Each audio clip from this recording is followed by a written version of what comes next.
Will Baylis from Martin Currie. Thanks for presenting today. It's a pleasure. A great presentation to finish the day. I just had a couple of short questions. So the first one is, why is ESG so important to Martin Currie? Thanks, Drew. It's important to Martin Currie because it's a key measure of the risk of a company.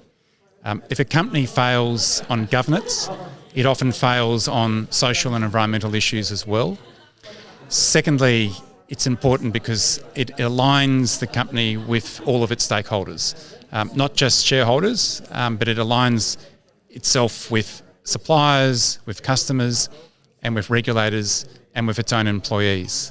And then the third point is, when we think about earnings in the future for a company, you can actually see some correlation with ESG, because ESG influences the company's behaviour and it also influences outcomes. It's more than just a filter. Exactly, it's much more than just a filter. It's actually a core measure of risk alongside financial risk and alongside the assessment of management and alongside the assessment of the industry that it operates in. And you've had quite an extensive career in finance. How have you seen the ESG issue evolve in the last 5 years, decade? No, it's a great question. I think if you go back 5 or 10 years, the main focus was on governance and what we call REM, which is basically remuneration to the executive team.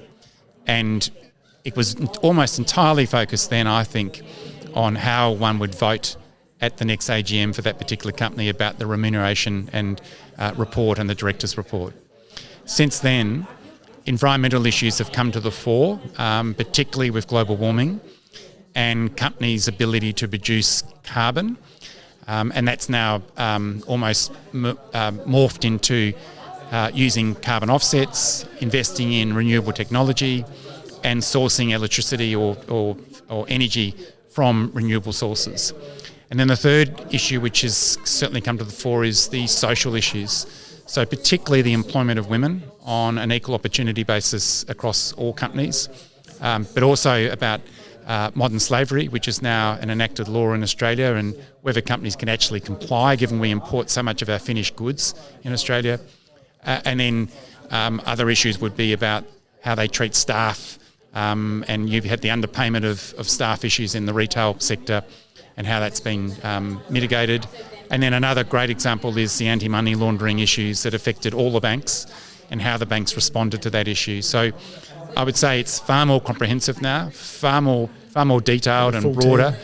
And that, of course, is very helpful to us because ultimately we are assessing the risk for the company and the opportunity of that company, and ESG is a really important input into that assessment. Thank you, Will. Pleasure, Drew. Thank you.